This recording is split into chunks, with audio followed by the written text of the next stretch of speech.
Hello friends, कैसे हैं आप? उम्मीद करता हूँ आप बहुत अच्छे होंगे और अपनी पढ़ाई बहुत अच्छे से कर रहे होंगे। दोस्तों, जूनियर असिस्टेंट की शॉर्ट लिस्टिंग आ गई है, तो अब आप दोस्तों ज़्यादा से ज़्यादा अपनी थ्योरी पढ़िएगा और अपनी थ्योरी पढ़ते रहिए और क्वेश्चन ज़्यादा से ज़्यादा प्रैक्टिस करिएगा। ठीक है फ्रेंड्स, ज़्यादा से ज़्यादा क्वेश्चन प्रैक्टिस करिएगा। आज हम देखेंगे पंचायती राज व्यवस्था का इतिहास तथा उसके संबंध में संवैधानिक उपबंध। यहाँ से दोस्तों राजीव प्रकाशन में 203 क्वेश्चन दे रखे हैं। कितने? 203 क्वेश्चन दे रखे हैं। आज हम पहले वीडियो में 100 क्वेश्चन देखेंगे। कितने? 100 क्वेश्चन देखेंगे और इसका सेकेंड पार्ट में 103 क्वेश्चन आपको वो जितने भी होंगे सभी करा देंगे। देखिए फ्रेंड्स, पहला क्वेश्चन बहुत सरल क्वेश्चन है। भारतीय संविधान के निम्नलिखित अनुच्छेदों में से कौन सा अनुच्छेद राज्य की सरकारों को ग्राम पंचायत को संगठित करने का निर्देश देता है? जो ग्राम पंचायतें हैं उनको संगठित करने का निर्देश कौन सा अनुच्छेद देता है? ये फ्रेंड्स बहुत सरल क्वेश्चन है। अनुच्छेद 40 है। अनुच्छेद 40 है। भारतीय संविधान का अनुच्छेद 40 राज्य सरकारों को ग्राम पंचायतों को संगठित करने का निर्देश देता है। क्या करने का निर्देश देता है? संगठित करने का निर्देश देता है। इस अनुच्छेद के तहत ये प्रावधान दिया गया है कि राज्य सरकार की राज्य ग्राम पंचायतों को गठन हेतु कदम उठाएगा। क्या करेगा? कदम उठाएगा और उन्हें स्वायत्त शासन की इकाई के रूप में कार्य करने के योग्य बनाने हेतु आवश्यक शक्तियाँ एवं अधिकार प्रदान करेगा। ठीक है फ्रेंड्स, वो भी आर्टिकल 40 के तहत। नेक्स्ट क्वेश्चन देखिए, पंचायती राज को डैश डैश के अंतर्गत स्वायत्त शासन की इकाई के रूप में संगठित किया गया। बताइए फ्रेंड्स, किसके रूप में संगठित किया गया? तो फ्रेंड्स, आपको मालूम है संविधान के 73वें संशोधन से। किस संशोधन से? भारतीय संविधान के 73वें संशोधन से पंचायती राज को भारतीय संविधान के 73वें संशोधन अधिनियम 1992 द्वारा संवैधानिक दर्जा प्रदान कर स्वशासन की इकाई के रूप में संगठित किया गया। नेक्स्ट क्वेश्चन देखिए, भारतीय संघात्मक व्यवस्था में तृतीय तल कब जोड़ा गया? आपको बताना है जो भारतीय संघात्मक व्यवस्था है उसमें तृतीय तल कब जोड़ा गया। देखिए फ्रेंड्स, ये भी क्वेश्चन बहुत सरल है। 1993 में। कब जोड़ा गया? 1993 में। इसको याद रखिए फ्रेंड्स। भारतीय संघात्मक व्यवस्था में तृतीय तल अर्थात स्थानीय स्वशासन, तृतीय तल मतलब स्थानीय स्वशासन 73वें और 74वें संशोधन अधिनियम 1992 के तहत वर्ष 1993 में जोड़ा गया। वर्ष 1993 में जोड़ा गया। 73वां संविधान संशोधन 24 अप्रैल 1993 को तथा 74वां संविधान संशोधन 1 जून 1993 को प्रभावी हुआ। फ्रेंड्स ने ये डेट है आप अलग अलग याद रखिएगा। 74वां संविधान संशोधन जो है वो 1 जून को है और 73वां संविधान संशोधन 24 अप्रैल को। आइए फ्रेंड्स, अब नेक्स्ट क्वेश्चन देखते हैं। आपको बताना है कि संवैधानिक संशोधन के द्वारा पंचायती राज संस्थाओं को संवैधानिक स्तर प्राप्त हुआ है। तो फ्रेंड्स, अभी आपने देखा 73वां संविधान संशोधन। कौन सा? 73वां संविधान संशोधन। ठीक है फ्रेंड्स, इसको याद रखिएगा। नेक्स्ट क्वेश्चन देखिए। अब ये क्वेश्चन ना अभी दोस्तों सरल है। आगे देखिए फ्रेंड्स, संविधान के 73वें संशोधन द्वारा पंचायतों को निर्दिष्ट किए जाने वाले कार्य निम्नलिखित में वर्णित हैं। बताइए फ्रेंड्स, किस में वर्णित हैं? तो ये भी फ्रेंड्स आपको मालूम होगा 11वीं अनुसूची में वर्णित हैं। किस में वर्णित हैं? 11वीं अनुसूची में वर्णित हैं। संविधान के 73वें संशोधन अधिनियम 1992 द्वारा पंचायतों को निर्दिष्ट किए जाने वाले कार्य 11वीं अनुसूची में वर्णित हैं। किस में वर्णित हैं? 11वीं अनुसूची में वर्णित हैं। इस अनुसूची में पंचायतों को शक्तियां एवं अधिकार प्रदान किया गया। इसके अंतर्गत पंचायतों को कार्य करने हेतु कुल 29 विषय प्रदान किए गए। कितने? कुल 29 विषय प्रदान किए गए। इसको भी याद रखिए। नेक्स्ट क्वेश्चन देखिए, यदि पंचायत भंग होती है तो किस अवधि के अंदर निर्वाचन होंगे? बताइए फ्रेंड्स, यदि पंचायत भंग होती है तो किस अवधि के अंदर निर्वाचन होंगे? ये फ्रेंड्स आपको मालूम होगा 6 माह के भीतर। कितने? 6 माह के अंदर अंदर निर्वाचन कराए जाएंगे। देखिए फ्रेंड्स, ये ना आपको इसमें क्या याद करना है, अनुच्छेद 243(ई)(3) के अनुसार आपको बस यही याद रखना है। अनुच्छेद 243(ई)(3) के अनुसार पंचायतों के नए निर्वाचन उसके कार्यकाल समाप्त होने से पूर्व करा लिए जाएंगे। ठीक है, उसके कार्यकाल समाप्त होने से पूर्व करा लिए जाएंगे। यदि उसे समय पूर्व भंग किया जाता तो 6 माह की अवधि के पूर्व ही पुनः चुनाव करा लिए जाएंगे। फ्रेंड्स, आपको याद क्या रखना? आपको याद रखना है 243(ई)(3) के अनुसार, (ई)(3) के अनुसार नए निर्वाचन और उसके कार्यकाल समाप्त होने से पूर्व करा लिए जाएंगे। इसको फ्रेंड्स याद रखिए। आपको ना इस टाइप के जितने भी अनुच्छेद मिले दोस्तों उनको तुरंत याद करिएगा। नेक्स्ट क्वेश्चन देखिए, बहुत सरल क्वेश्चन है। निम्नलिखित कार्यों में से कौन सा कार्य स्थानीय स्वशासन से संबंधित नहीं है? आपको बताना है स्थानीय स्वशासन से संबंधित नहीं है। देखिए कौन सा कार्य है? जन स्वास्थ्य है। ठीक है, ये तो दोस्तों होती हैं। स्वच्छता का प्रबंध, ये भी ठीक है। जन उपयोगी सेवाएं, बिल्कुल सही है। लोक व्यवस्था का अनुरक्षण, ये फ्रेंड्स नहीं होता। लोक व्यवस्था का अनुरक्षण ये नहीं होता। ठीक है, लोक व्यवस्था का अनुरक्षण स्थानीय स्वशासन से संबंधित नहीं है बल्कि राज्य सरकार से संबंधित। किससे संबंधित है? राज्य सरकार से संबंधित है। जबकि प्रश्नगत अन्य सभी स्थानीय स्वशासन से संबंधित हैं। कौन कौन से? जन स्वास्थ्य, स्वच्छता का प्रबंध, ठीक है, और जन उपयोगी सेवाएं अनुच्छेद 243 जी, अनुच्छेद 243 जी पंचायतों की शक्तियाँ हैं। क्या है? पंचायतों की शक्तियाँ किसमें? अनुच्छेद 243 जी में। इसको भी याद रखिए, जी में शक्तियाँ अधिकार एवं उत्तरदायित्व से संबंधित हैं। क्या? अधिकारों एवं उत्तरदायित्व से संबंधित हैं। तो फ्रेंड्स इसको भी याद रखिए। नेक्स्ट क्वेश्चन आपको देखना है, भारतीय संविधान के 73वें संशोधन के संदर्भ में निम्नलिखित में से कौन सा कथन सही है? आपको 73वें संविधान के संदर्भ में बताना है कौन सा कथन सही है। देखिए फ्रेंड्स, आइए देखते हैं कौन सा कथन सही है। इसमें पंचायतों को स्वशासन की संस्था स्वीकार किया गया। 73वें में बिल्कुल सही है दोस्तों, इसमें पंचायतों की स्वशासन की संस्था स्वीकार किया गया। आगे देखिए, इसमें शहरी स्थानीय सरकार को स्वशासन की संस्था स्वीकार किया है। नहीं दोस्तों, शहरी के लिए 74वां संविधान संशोधन है। कौन सा है? 74वां है। तो फ्रेंड्स इसका आंसर क्या होगा? इसका आंसर केवल एक सही है, केवल एक सही है। आंसर इसका सी सही है। ठीक, नेक्स्ट क्वेश्चन आपको देखना है, आपको बताना है पंचायतों के चुनाव कराने हेतु निर्णय किसके द्वारा लिए जाते हैं? अगर आपको बताइए, अगर पंचायत के चुनाव कराने हैं तो उसके लिए निर्णय किसके द्वारा लिए जाते हैं? फ्रेंड्स आपको मालूम होगा, राज्य सरकार द्वारा लिए जाते हैं। किसके द्वारा? राज्य सरकार द्वारा लिए जाते हैं। देखिए फ्रेंड्स, पंचायतों के चुनाव कराने का निर्णय राज्य सरकार द्वारा लिए जाता है। ठीक है, अनुच्छेद 243 सी में पंचायतों की संरचना के बारे में प्रावधान किया गया। तो फ्रेंड्स याद रखिए, पंचायतों की संरचना का प्रावधान किस में है? अनुच्छेद 243 सी में है। किस में? सी में है। ठीक है, आपको याद भी होगा।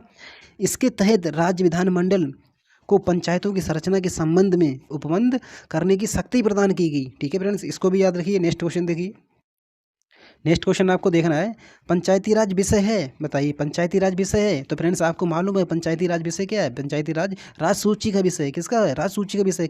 देखिए फ्रेंड्स, भारतीय संविधान की 7वीं अनुसूची के अंतर्गत, कौन सी अनुसूची है दोस्तों? 7वीं अनुसूची है। इसको याद रखिए, 7वीं अनुसूची के अंतर्गत राज सूची की प्रविष्टि 5 में पंचायती राज स्थानीय सुशासन को शामिल किया गया। ठीक है, इस प्रकार ये राज सूची का विषय है। इस प्रकार ये राज सूची का विषय है। तो फ्रेंड्स आपको याद रखना, 7वीं अनुसूची के अंतर्गत, किसके अंतर्गत? 7वीं अनुसूची के अंतर्गत राज्य सूची की प्रविष्टि 5 में, किसमें? प्रविष्टि 5 में। ठीक है, नेक्स्ट क्वेश्चन देखिए फ्रेंड्स, 73वें संविधान संशोधन का अभिपालन करने वाला पहला राज्य है। बताइए फ्रेंड्स, 73वें संविधान संशोधन का अभिपालन करने वाला पहला राज्य है। ये भी फ्रेंड्स आपको मालूम होगा, बस थोड़ी गलती मत करिएगा। नहीं दोस्तों, राजस्थान लगाई, राजस्थान नहीं दोस्तों, मध्य प्रदेश है। क्या है?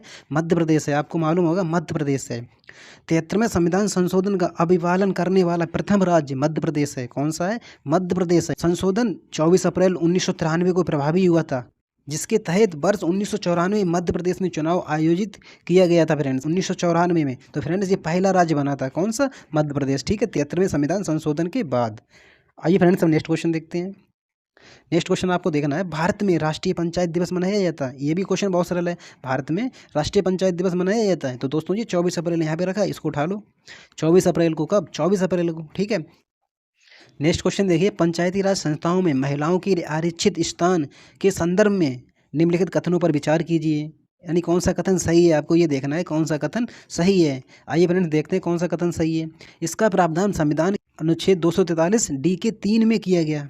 देखिए फ्रेंड्स, ये आरक्षण अनुच्छेद 334 में विनिर्दिष्ट अवधि की समाप्ति पर प्रभावी नहीं रहेगा। बताइए फ्रेंड्स, इसमें ना आपको सही कोड का चयन करना है।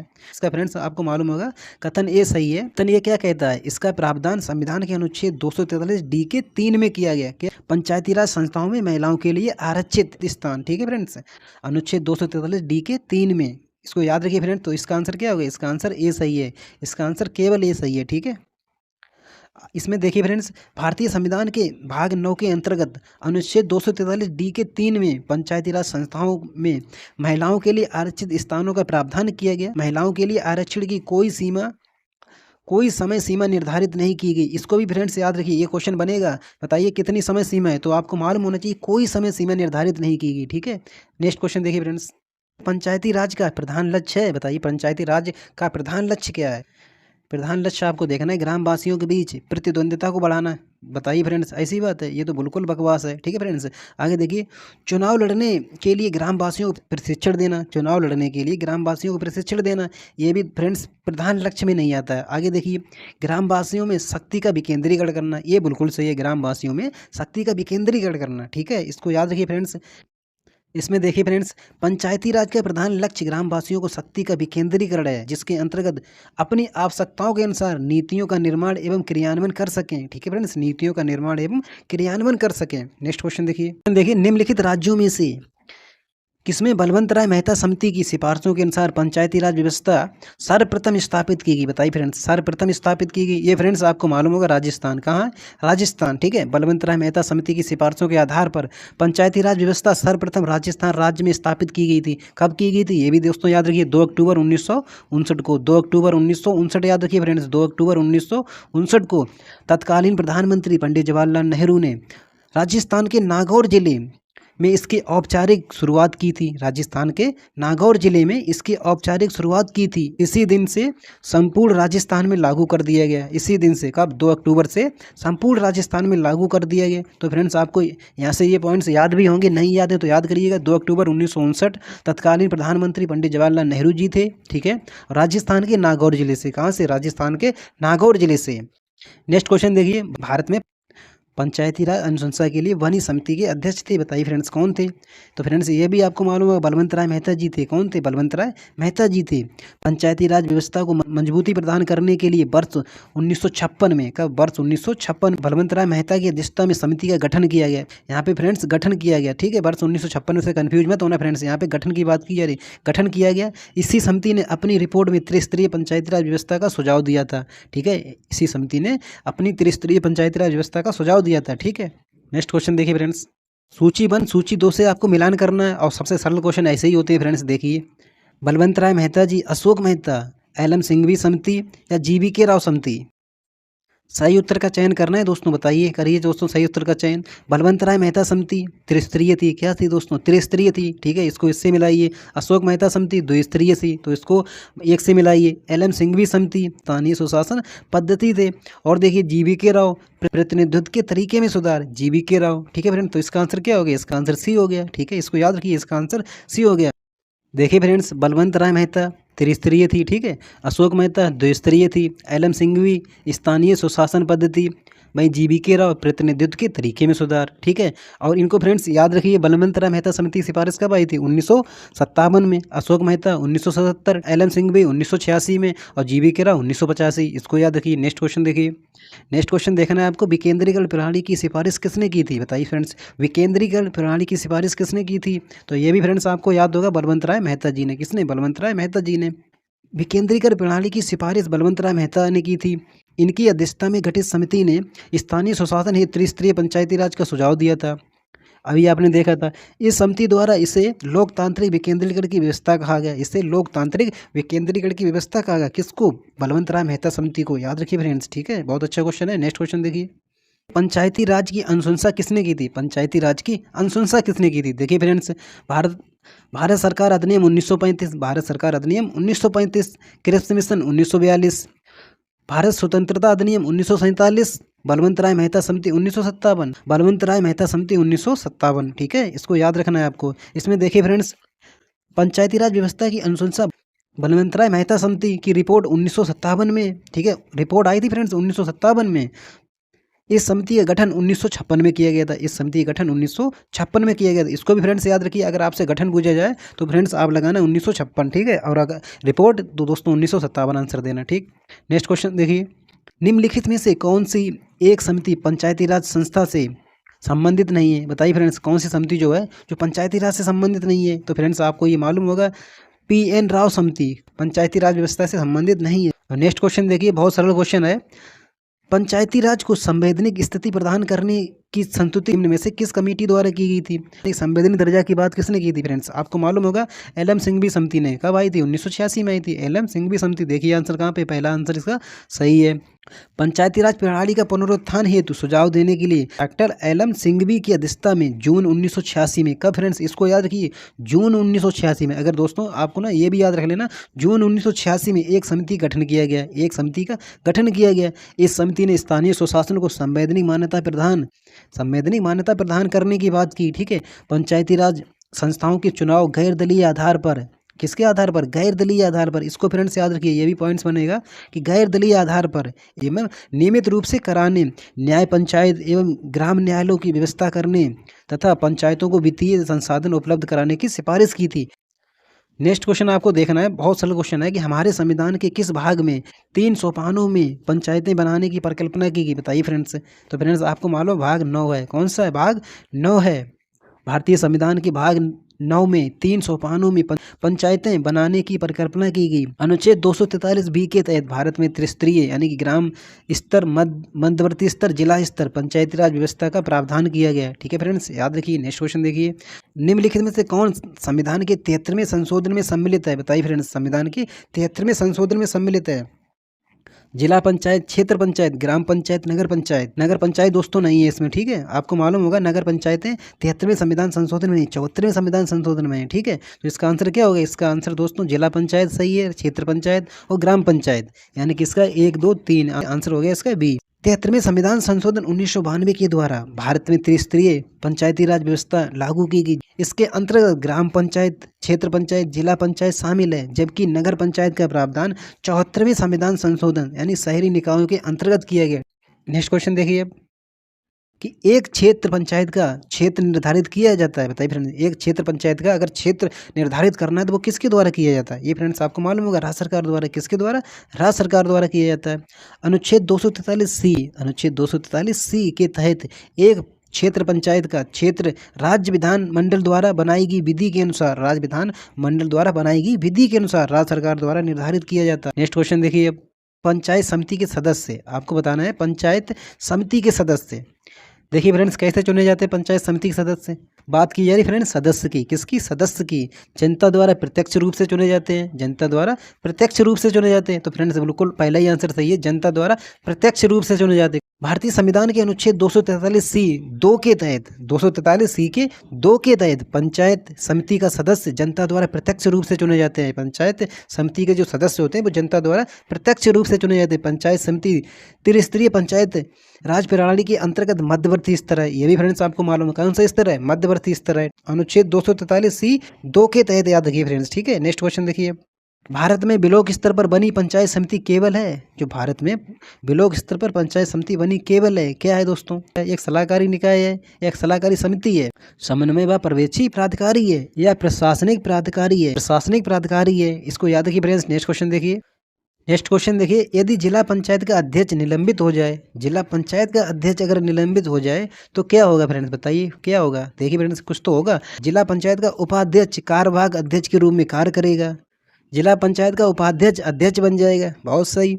अध्यक्ष का पद रिक्त रहेगा, सदस्यगण स्थानापन्न अध्यक्ष का निर्वाचन करेंगे। तो फ्रेंड्स बिल्कुल सही है, ये है सही, ठीक है फ्रेंड्स, याद रखिए यही सही है कि सदस्यगण स्थानापन्न अध्यक्ष का निर्वाचन करेंगे, ठीक है। इसको फ्रेंड्स याद रखिए, अच्छा क्वेश्चन है ये। यदि जिला पंचायत अध्यक्ष निलंबित हो जाए तो सदस्यगण अस्थायी अध्यक्ष का निर्वाचन करेंगे। कैसा करेंगे? अस्थायी अध्यक्ष का निर्वाचन करेंगे। माध्यमिक एवं जिला स्तर पर पंचायतों के अध्यक्ष का चुनाव निर्वाचित सदस्यों द्वारा उन्हीं में से अप्रत्यक्ष रूप से होता है, उन्हीं में से अप्रत्यक्ष रूप से होता है। जबकि ग्राम स्तर पर पंचायत के अध्यक्ष का चुनाव और राज्य विधानमंडल द्वारा निर्धारित तरीके से किया जाता है, ठीक है फ्रेंड्स, याद रखिए। नेक्स्ट क्वेश्चन देखिए, पंचायत निर्वाचन हेतु राज्य निर्वाचन आयुक्त नियुक्त किया जाएगा। बताइए फ्रेंड्स, भारत के मुख्य निर्वाचन आयुक्त द्वारा, भारत के मुख्य निर्वाचन आयुक्त द्वारा, भारत के राष्ट्रपति द्वारा, राज्य के राज्यपाल द्वारा, ये उपयुक्त में से कोई नहीं। तो फ्रेंड्स आपको मालूम होगा राज्य के राज्यपाल द्वारा, ठीक है। पंचायत के निर्वाचन हेतु राज्य निर्वाचन आयुक्त की नियुक्ति राज्य के राज्यपाल द्वारा की जाती है। नेक्स्ट क्वेश्चन देखना है, निम्नलिखित में से किस संविधान संशोधन अधिनियम से नगर पालिकाओं को संवैधानिक परिस्थिति की गई? बताइए फ्रेंड्स। तो फ्रेंड्स आपको मालूम होगा 74वां संविधान संशोधन है। कौन सा है? 74वां संविधान संशोधन है। देखिए कहाँ पे, ऑप्शन बी सही है, संविधान का 74वां संशोधन अधिनियम 1992 के तहत, ठीक है, याद रखिए फ्रेंड्स। नेक्स्ट क्वेश्चन देखिए, मेयर का कार्यकाल कितने वर्ष का होता है? बताइए फ्रेंड्स, जो मेयर का कार्यकाल कितने वर्ष का होता है? तो फ्रेंड्स ये भी याद रखिए 5 वर्ष का होता है। कितने वर्ष का होता है? 5 वर्ष का होता है। मेयर का कार्यकाल 5 वर्ष का होता है। मेयर किसी नगर निगम के अध्यक्ष को कहा जाता है। ये नगर का प्रथम नागरिक होता है। नगर का प्रथम नागरिक कौन होता है? तो मेयर होता है, इसको याद रखिए। नेक्स्ट क्वेश्चन देखिए, भारत में इसमें से कौन सा विषय पंचायती राज संस्थाओं की शक्तियों के अंतर्गत नहीं आता है? बताइए फ्रेंड्स, पंचायती राज संस्थाओं की शक्तियों के अंतर्गत नहीं आता है। भूमि सुधार का क्रियान्वयन, न्यायिक पुनरीक्षण, निर्धनता निवारण कार्यक्रमों का क्रियान्वयन, उपयुक्त में से कोई नहीं। तो फ्रेंड्स आपको याद रखना है, जुडिशियल रिव्यू, न्यायिक पुनरीक्षण नहीं आता। क्या नहीं आता? न्यायिक पुनरीक्षण नहीं आता है। न्यायिक पुनरीक्षण विषय भारत में पंचायती राज संघ की शक्तियों के अंतर्गत नहीं आता है। 73वें संविधान संशोधन 1992 द्वारा जोड़ी गई 11वीं अनुसूची में पंचायतों के कानून क्षेत्र के साथ 32 प्रकार्यात्मक विषय वस्तु शामिल हैं, जिसमें मुख्य रूप से भूमि सुधारों का क्रियान्वयन, निर्धनता निवारण कार्यक्रमों का क्रियान्वयन, पशुपालन, दुग्ध व्यवसाय व मत्स्य पालन, प्राथमिक व माध्यमिक विद्यालय, सड़कें, पुलों, तटों, जलमार्ग तथा पशुचारा आदि शामिल हैं। ठीक है फ्रेंड्स, याद रखिए। नेक्स्ट क्वेश्चन देखिए, भारत के संविधान में पंचायतों तथा नगर पालिकाओं के संबंध में 73वें व 74वें संवैधानिक संशोधन जब हुए, उस समय भारत के प्रधानमंत्री कौन थे? बताइए फ्रेंड्स, उस समय भारत के प्रधानमंत्री कौन थे 73वें व 74वें संवैधानिक संशोधन के दौरान? तो फ्रेंड्स आपको मालूम होगा पीवी नरसिम्हा राव। कौन थे? पीवी नरसिम्हा राव। ठीक है, इसमें देखिए फ्रेंड्स, पीवी नरसिम्हा राव प्रधानमंत्री काल में भारत के संविधान में 73वां व 74वां संशोधन हुए, जो क्रमशः पंचायतों तथा नगर पालिकाओं संबंधित थे। किससे संबंधित थे? पंचायतों तथा नगर पालिकाओं संबंधित थे। पंचायतों से 73वां और 74वां दोस्तों नगर पालिकाओं से। वर्ष 1992 में 73वां संविधान संशोधन अधिनियम 1992 पारित हुआ, जो 24 अप्रैल 1993 को प्रभावी हुआ। 73वां संविधान संशोधन था दोस्तों, वो कब प्रभावी हुआ था? 24 अप्रैल 1993 को। वहीं 74वां कब प्रभावी हुआ था दोस्तों? आपको पीछे बताया था 1 जून 1993 को। 1 जून 1993 को। नेक्स्ट क्वेश्चन देखिए, भारतीय संविधान का कौन सा अनुच्छेद 243 जेड जे के अनुसार सहकारी समिति के निदेशकों की अधिकतम संख्या हो सकती है? बताइए फ्रेंड्स, सहकारी समिति के निदेशकों की अधिकतम संख्या हो सकती है 21, 15, 11, 7। तो फ्रेंड्स आपको याद रखना है कि 21 कितनी 21 हो सकती है। 97वां संविधान संशोधन 2011 के द्वारा सहकारी समिति नाम से एक नया भाग 9 खा संविधान में जोड़ा गया। भारतीय संविधान के अनुच्छेद 243 जेड जी के तहत ये प्रावधान किया गया कि विधानमंडल द्वारा तय किए गए संख्या के अनुसार बोर्ड के निदेशक होंगे, लेकिन किसी भी सहकारी समिति के निदेशकों की संख्या 21 से अधिक नहीं होगी। ठीक है, नेक्स्ट क्वेश्चन देखिए। अब नेक्स्ट क्वेश्चन देखिए, निम्नलिखित में से किसे भारत में स्थानीय स्वयं शासन का जनक माना जाता है? बहुत सरल क्वेश्चन है। किससे माना जाता है? लॉर्ड रिपन को माना जाता है। किसको माना जाता है? लॉर्ड रिपन को माना जाता है। ये क्वेश्चन बहुत अच्छा क्वेश्चन है कि 73वें संविधान संशोधन कानून की वैधानिक शुरुआत किस संविधान संशोधन बिल से हुई है? तो फ्रेंड्स आपको मालूम होगा 64वां संविधान संशोधन बिल। कौन सा? 64वां संविधान संशोधन बिल। देखिए फ्रेंड्स इसके बारे में, 73वां संविधान संशोधन कानून की वैधानिक शुरुआत 64वां संविधान संशोधन बिल से हुई। राजीव गांधी सरकार ने पंचायती राज संस्थाओं के संवैधानिकरण और उन्हें ज़्यादा शक्तिशाली और व्यापक बनाने हेतु, कैसा? ज़्यादा शक्तिशाली और व्यापक बनाने हेतु जुलाई 1989 में, कब? जुलाई 1989 में 64वां संविधान संशोधन विधेयक लोकसभा में पेश किया। यद्यपि लोकसभा ने इसे पारित किया, किंतु राज्यसभा द्वारा ये पारित नहीं हो पाया था। ठीक है फ्रेंड्स, इसको भी याद रखिए। तो आपको याद रखना 64वां संविधान संशोधन विधेयक कब आया था? जुलाई 1989 में आया था। कब आया था? जुलाई 1989 में आया था। और इसी के द्वारा वैधानिक शुरुआत हुई थी दोस्तों 73वें संविधान संशोधन की। ठीक है, नेक्स्ट क्वेश्चन देखिए अब। और नेक्स्ट क्वेश्चन देखिए, सबसे सरल क्वेश्चन है, वह न्यूनतम जनसंख्या कितनी है? वह न्यूनतम जनसंख्या कितनी है जिसके नीचे 73वां संशोधन अधिनियम के उपबंध के अनुसार मध्यवर्ती स्तर पर पंचायतें गठित नहीं की जा सकती? बताइए फ्रेंड्स, कितना सरल क्वेश्चन है। फ्रेंड्स आपको मालूम होगा 20 लाख है। कितनी है? 20 लाख है। पंचायत चुनाव में अनुसूचित जातियों के लिए पदों का आरक्षण किस राज्य में लागू नहीं होगा? बताना है आपको। पंचायत चुनाव में अनुसूचित जातियों के लिए आरक्षण किस राज्य में लागू नहीं होगा? देखिए फ्रेंड्स, तो फ्रेंड्स आपको मालूम होगा अरुणाचल प्रदेश में। किसमें? अरुणाचल प्रदेश में लागू नहीं होगा। पंचायत चुनाव में अनुसूचित जातियों के लिए पदों का आरक्षण अरुणाचल प्रदेश में लागू नहीं होगा। इस राज्य में अनुसूचित जातियों की कोई आबादी नहीं है। अनुसूचित जातियों की कोई आबादी नहीं है। राज्य विधानमंडल और राज्य सरकार सेवाओं में अरुणाचल प्रदेश की अनुसूचित जातियों के लिए सीटों का आरक्षण का कोई प्रावधान नहीं किया गया। इसलिए अनुच्छेद 243 एम में एक नया खंड 3A जोड़ा गया, जिसमें इस राज्य को अनुच्छेद 243 डी के आवेदन से छूट दी गई। अनुच्छेद 243 डी में SC ST के आरक्षण संबंधी प्रावधान है। तो फ्रेंड्स आपको ये पॉइंट्स याद रखने हैं। नेक्स्ट क्वेश्चन देखिए। आगे देखिए फ्रेंड्स, पंचायती राज एक व्यवस्था है। पंचायती राज व्यवस्था कैसी है? देखिए फ्रेंड्स, स्थानीय स्तर पर स्वयं शासन, जैव संबंधों के साथ त्रिस्तरीय अभिशासन, लोकतांत्रिक विकेंद्रीकरण की, पदों संरचना की। तो फ्रेंड्स पदों संरचना की नहीं है। फ्रेंड्स इसका आंसर हो गया सी सही है। इसका आंसर सी सही है। स्थानीय स्तर पर स्वयं शासन की है, जैव संबंधों के साथ त्रिस्तरीय अभिशासन की है, लोकतांत्रिक विकेंद्रीकरण की है। ठीक है, इसको याद रखना है। नेक्स्ट क्वेश्चन देखिए, भारत में पंचायती राज व्यवस्था का वास्तुकार शिल्पीकार किसे कहा जाता है? बताइए फ्रेंड्स, वास्तुकार शिल्पीकार किसे कहा जाता है? तो फ्रेंड्स आपको मालूम होगा बलवंत राय मेहता जी को। देखिए फ्रेंड्स कहाँ है, ऑप्शन सी सही है, बलवंत राय मेहता जी। ठीक है, बलवंत राय मेहता को भारत में पंचायती राज व्यवस्था का वास्तुकार शिल्पीकार कहा जाता है। जनवरी 1957 में भारत सरकार ने सामुदायिक विकास कार्यक्रम 1952, ठीक है, तथा राष्ट्रीय विस्तार सेवा 1953 द्वारा किए गए कार्यों की जांच और उसके बेहतर ढंग से कार्य करने के उपाय सुझाने के लिए एक समिति का गठन किया गया। एक समिति का गठन किया गया। इस समिति के अध्यक्ष बलवंत राय मेहता थे। कौन थे? बलवंत राय मेहता थे। समिति ने नवंबर 1957 में अपनी रिपोर्ट प्रस्तुत की, यानी कि अपनी रिपोर्ट सौंपी। लोकतांत्रिक विकेंद्रीकरण की योजना की सिफारिश की, जो अंतिम रूप से पंचायती राज के रूप में जाना गया। ठीक है फ्रेंड्स, इसीलिए पंचायती राज व्यवस्था का शिल्पीकार किसे कहते हैं? बी आर मेहता जी को कहते हैं। किनको कहते हैं? बी आर मेहता जी को कहते हैं। ठीक है फ्रेंड्स, नेक्स्ट क्वेश्चन देखिए, कि निम्नलिखित में से किस समिति आयोग ने न्याय पंचायतों के गठन की सिफारिश की थी? बताइए फ्रेंड्स, किस समिति आयोग ने न्याय पंचायत के गठन की सिफारिश की थी? तो फ्रेंड्स आपको मालूम होगा अशोक मेहता समिति। कौन समिति थी? अशोक मेहता समिति। देखिए ऑप्शन बी सही है।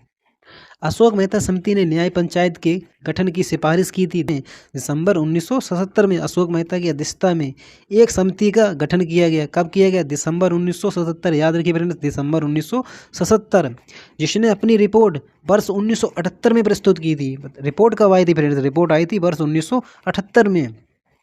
इस समिति ने पतनोन्मुख पंचायती राज पद्धति को पुनर्जीवित और मजबूत करने हेतु 132 सिफारिशें की थी। ये फ्रेंड्स याद रखिए, कितनी सिफारिशें की थी?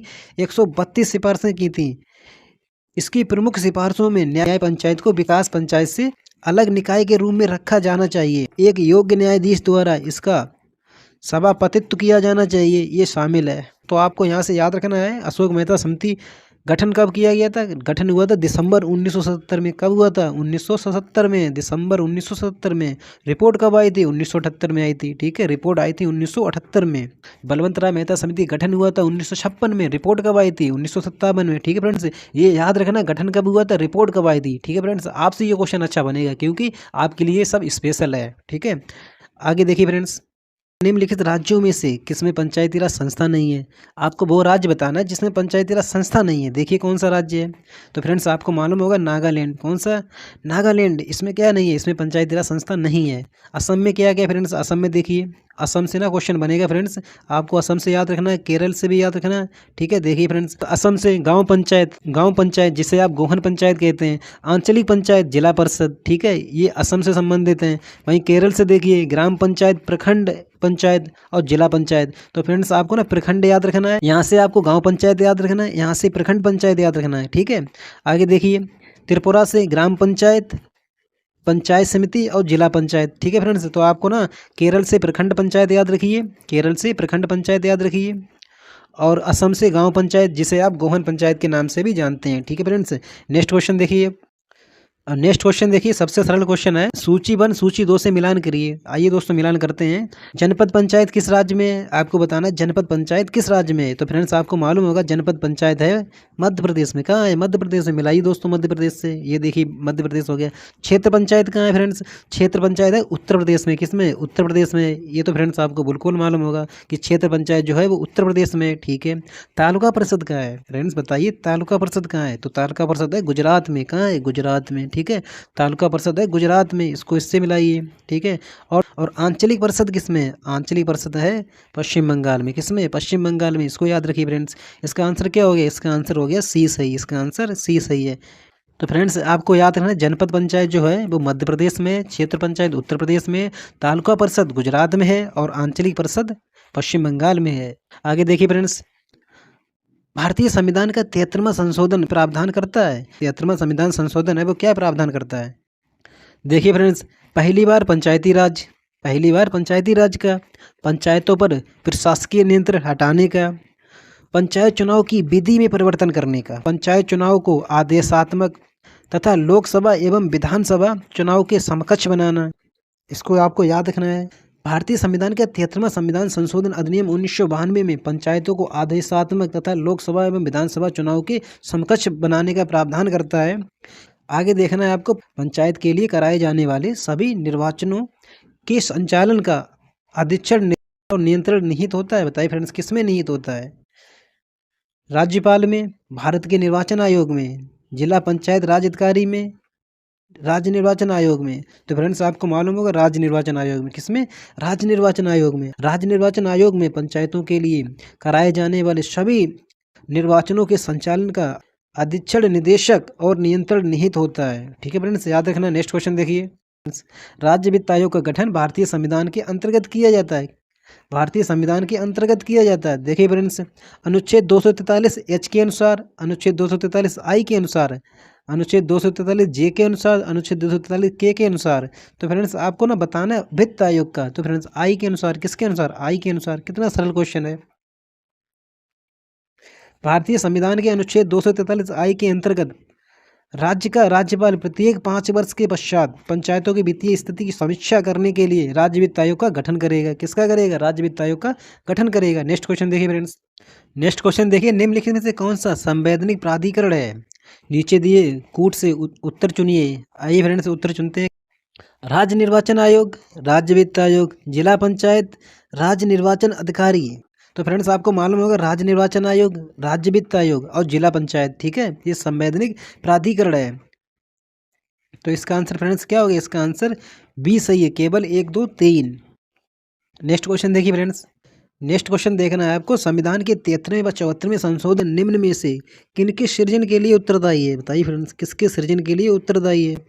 तो आपको बताना है। देखिए फ्रेंड्स, राज्य निर्वाचन आयोग के लिए, जिला नियोजन समिति के लिए, राज्य वित्त आयोग के लिए, राज्य संपत्ति कर मूल्य निर्धारण बोर्ड, ये दोस्तों नहीं है। ठीक है, तो फ्रेंड्स आपको मालूम होगा इसका आंसर क्या सही है? इसका आंसर केवल 1, 2, 3 सही है। देखिए, भारतीय संविधान के 73वें व 74वें संशोधन अधिनियम 1992 में राज्य निर्वाचन आयोग, राज्य वित्त आयोग और जिला नियोजन समिति के सृजन के लिए उत्तरदायी है।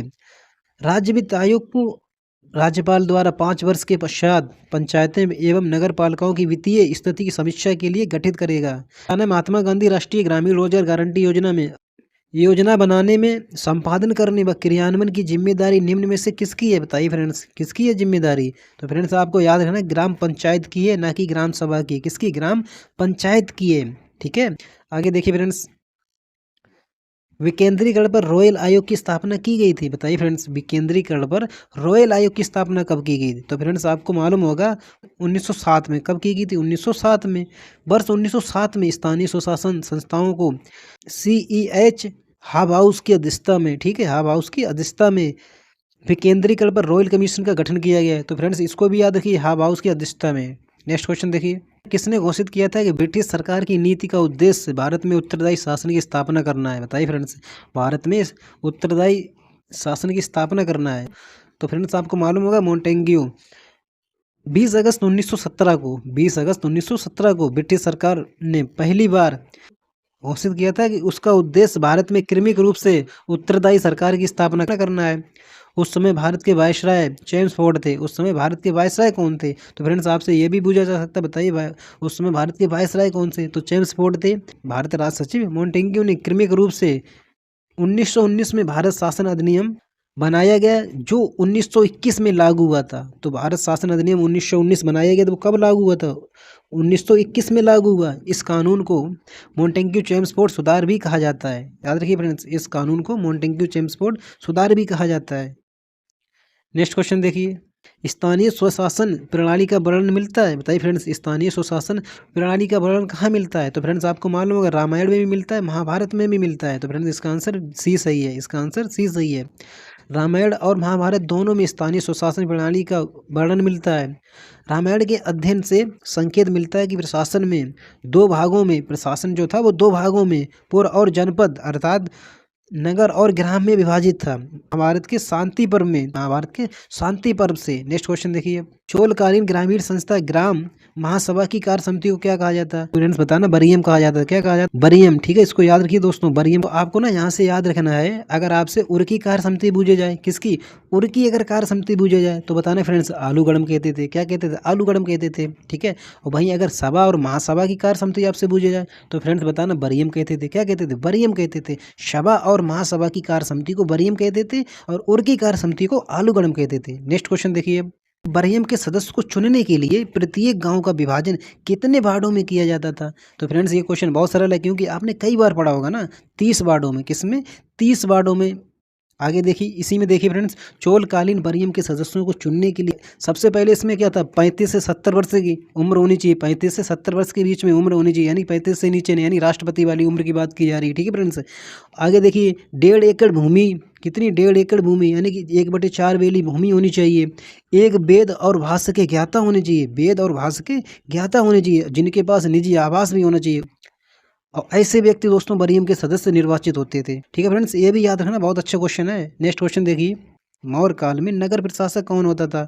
आपको बताना है, मौर्य काल में जो नगर प्रशासक कौन होता था, बताइए फ्रेंड्स। तो फ्रेंड्स आपको ये मालूम होगा, नगरक होता था, इसको याद रखिए फ्रेंड्स। आगे देखिए, मद्रास में नगर निगम की स्थापना की गई थी, तो याद रखिए फ्रेंड्स 1687 में। कब? 1687 में। 1687 में भारत का पहला नगर निगम मद्रास में स्थापित किया गया था। चेन्नई नगर निगम, जिसे पहले मद्रास नगर निगम के रूप में जाना जाता था, जो भारत के चेन्नई शहर को नियंत्रित करता था। ठीक है फ्रेंड्स, याद रखिए। नेक्स्ट क्वेश्चन देखिए, नेक्स्ट क्वेश्चन देखना है आपको, मुगल काल में ग्राम प्रशासन के लिए उत्तरदायी अधिकारियों में से शामिल नहीं है, बताइए। तो फ्रेंड्स याद रखिए, कोतवाल। ठीक है, कोतवाल नहीं था किसमें? मुगल काल में। देखिए फ्रेंड्स, कोतवाल मुगल काल में ग्राम प्रशासन के लिए उत्तरदायी अधिकारी नहीं था। मुगल काल में ग्राम प्रशासन के लिए 3 महत्वपूर्ण अधिकारी होते थे। कितने? 3 महत्वपूर्ण अधिकारी होते थे। ग्राम प्रशासन के लिए मुकद्दम, ग्राम प्रशासन के लिए मुकद्दम, यानी प्रशासन के लिए मुकद्दम। राजस्व संग्रह के लिए पटवारी, राजस्व संग्रह के लिए पटवारी। और पंचों की सहायता से विवादों का समाधान चौधरी करता था। कौन करता था? विवादों का समाधान चौधरी करता था। इसको याद रखिए फ्रेंड्स, राजस्व संग्रह के लिए पटवारी और प्रशासन के लिए मुकद्दम। ठीक है, अब विवाद के लिए चौधरी। नेक्स्ट क्वेश्चन देखिए फ्रेंड्स, वर्ष 1920 में किन प्रांतों में पंचायतों की स्थापना के लिए कानून बनाए गए, बताइए फ्रेंड्स। वर्ष 1920 में बताना है आपको। तो फ्रेंड्स याद रखिए, ये सभी सही है। कौन कौन सही है? संयुक्त प्रांत है, असम, बंगाल। ठीक है, वर्ष 1920 में संयुक्त प्रांत, असम, बंगाल प्रांतों में पंचायतों की स्थापना के लिए कानून बनाए गए। ये कानून ब्रिटिश सरकार ने स्थानीय स्वशासन की स्थिति की जांच के संबंध में सिफारिश के लिए तथा 1907 में शाही आयोग के तहत बनाया गया था। किसके आयोग के तहत? शाही आयोग के तहत बनाया गया था। ठीक है फ्रेंड्स, याद रखिए, शाही आयोग के तहत बनाया गया था। आगे देखिए फ्रेंड्स, वैदिक कालीन ग्राम के प्रशासनिक अधिकारी को कहा जाता था, बताइए। वैदिक कालीन ग्राम के प्रशासनिक अधिकारी को क्या कहा जाता था वैदिक काल में? बताना है दोस्तों आपको। तो फ्रेंड्स याद रखिए, ग्रामीणी कहते थे। क्या कहते थे? ग्रामीणी कहते थे। इस समय आर्यों की प्रशासनिक इकाइयां 5 भागों में व्यक्ति थी। कितने भागों में? 5 भागों में व्यक्ति थी। कौन कौन से? कुल, ग्राम, विष, जन, राष्ट्र शामिल थे। कौन कौन शामिल थे? कुल था, ग्राम था, विष, जन, राष्ट्र शामिल थे। विष के प्रधान को विषपति कहते थे, जो विष का प्रधान होता था उसको विषपति कहते थे। और जन के शासक को राजन कहते थे, जन के शासक को राजन कहा जाता था। फ्रेंड्स याद रखिए। नेक्स्ट क्वेश्चन देखिए, मौर्य शासन में ग्राम से संबंधित अधिकारी होता था। आपको बताना है, मौर्य शासन में ग्राम से संबंधित अधिकारी होता था। तो फ्रेंड्स आपको मालूम है, ग्रामिक होता था। कौन होता था? ग्रामिक होता था। ठीक है, याद रखिए इसको, ग्रामिक होता था। मौर्य शासन काल में ग्राम से संबंधित अधिकारी को ग्रामिक कहा जाता था। क्या कहा जाता था? ग्रामिक कहा जाता था। मौर्य काल में साम्राज्य को 4 भागों में विभाजित किया गया था। कितने भागों में? 4 भागों में विभाजित किया गया। प्रत्येक का नेतृत्व एक राजकुमार यानी शाही परिवार के सदस्यों द्वारा किया जाता था।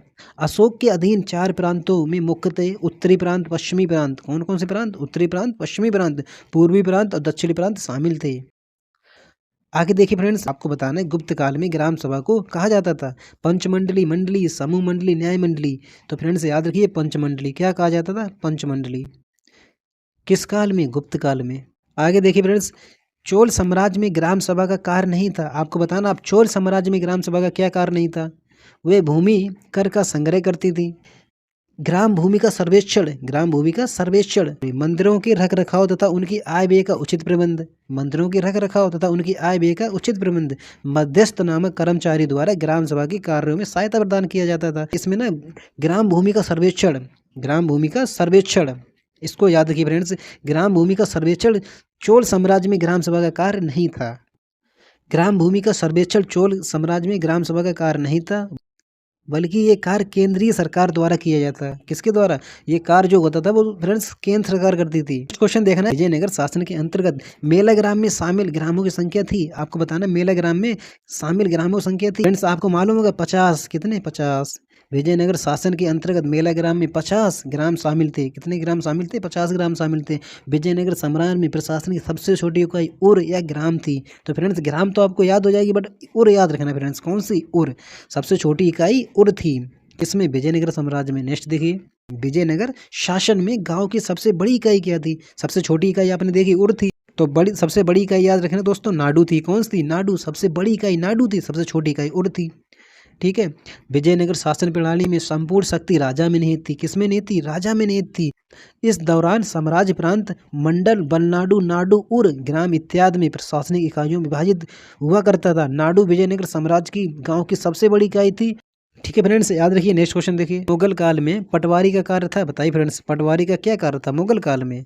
ग्राम प्रधान की सहायता करना, बिल्कुल करना। ग्राम के मुकदमों को सुनना, बिल्कुल नहीं फ्रेंड्स, मुकदमों को नहीं सुन सकता था। ठीक है। ग्राम प्रधान की सहायता करना, ये किसका कार्य था? ये पटवारी कार्य था। इसका आंसर ए सही है। ठीक है। नेक्स्ट क्वेश्चन देखिए, ग्राम पंचायत व ग्राम सभा की बैठक बुलाने और जो भी निर्णय हुआ उसका लेखा जोखा कौन रखता है? बताइए। ग्राम सभा की बैठक बुलाना, ठीक है, ग्राम पंचायत और ग्राम सभा की बैठक बुलाना, और जो भी निर्णय हुए उनका लेखा जोखा कौन रखता था? बताइए फ्रेंड्स। तो फ्रेंड्स आपको मालूम होना चाहिए, ग्राम सचिव रखता है। ये क्वेश्चन बहुत सरल था, आपको मालूम भी होगा। नेक्स्ट क्वेश्चन देखिए, नेक्स्ट क्वेश्चन देखना है, ग्राम पंचायत की आय के स्रोतों में शामिल, ग्राम पंचायत की आय के स्रोतों में शामिल है। बताइए फ्रेंड्स, ग्राम पंचायत की आय के स्रोत कौन कौन से हैं? देखिए, घरों व बाजारों पर लगाए जाने वाले कर से मिलने वाली राशि, ठीक है, विभिन्न सरकारी विभागों द्वारा चलाई गई योजनाओं की राशि जो जनपद व जिला पंचायत से आती थी, ये भी सही है फ्रेंड्स। समुदाय के कार्य हेतु मिलने वाला दान, समुदाय के कार्य हेतु मिलने वाला दान, यानी कि इसके सभी ऑप्शन सही हैं। डी आंसर हो गया इसका। ठीक है फ्रेंड्स। नेक्स्ट क्वेश्चन देखिए, एक पंचायत के क्षेत्र में रहने वाले सभी वयस्कों की सभा कहलाती है। बताइए फ्रेंड्स, पंचायत क्षेत्र में रहने वाले सभी वयस्कों की सभा कहलाती है। तो फ्रेंड्स आपको मालूम होना चाहिए, ग्राम सभा कहलाती है। क्या कहलाती है? ग्राम सभा कहलाती है। एक पंचायत के क्षेत्र में रहने वाले सभी वयस्कों की सभा को ग्राम सभा कहते हैं। यह पंचायत क्षेत्र में पंजीकृत मतदाताओं की एक ग्राम स्तरीय सभा है। आगे देखिए फ्रेंड्स, पंचायत के सदस्यों को भी कहा जाता है। बताइए, पंचायत के सदस्यों को भी कहा जाता है फ्रेंड्स आपको मालूम होगा, पंच कहा जाता है। क्या कहा जाता है? पंच कहा जाता है। पंचायत के सदस्यों को पंच कहा जाता है। इन्हें गांव के विभिन्न वार्डों से चुना जाता है। किनको? पंचों को। याद रखिए फ्रेंड्स। आगे देखिए, क्वेश्चन नंबर 100 देखिए फ्रेंड्स, पंचायत समिति के ऊपर के स्तर को क्या कहा जाता है? बताइए, पंचायत समिति के जो ऊपर के स्तर को होता है उसे क्या कहते हैं? तो उसको फ्रेंड्स जिला परिषद कहते हैं। क्या कहते हैं? जिला परिषद कहते हैं। ये बहुत सरल क्वेश्चन था। पंचायत समिति के ऊपरी स्तर को जिला परिषद यानी पंचायत कहा जाता है। बलवंत राय मेहता समिति की सिफारिशों के आधार पर, बलवंत राय मेहता समिति की सिफारिशों के आधार पर त्रिस्तरीय पंचायती राज पद्धति की स्थापना की गई, जिसमें गांव स्तर पर ग्राम पंचायत, ब्लॉक स्तर पर पंचायत समिति और जिला स्तर पर जिला परिषद शामिल है। ठीक है फ्रेंड्स, इसके आगे के क्वेश्चन नेक्स्ट वीडियो में। बताइए फ्रेंड्स, आज के क्वेश्चन आपको कैसे लगे? अगर अच्छे लगे दोस्तों, वीडियो को लाइक करिएगा फ्रेंड्स, चैनल को सब्सक्राइब करिएगा। मिलते हैं इसी तरह से नेक्स्ट वीडियो में। जय हिंद, जय भारत।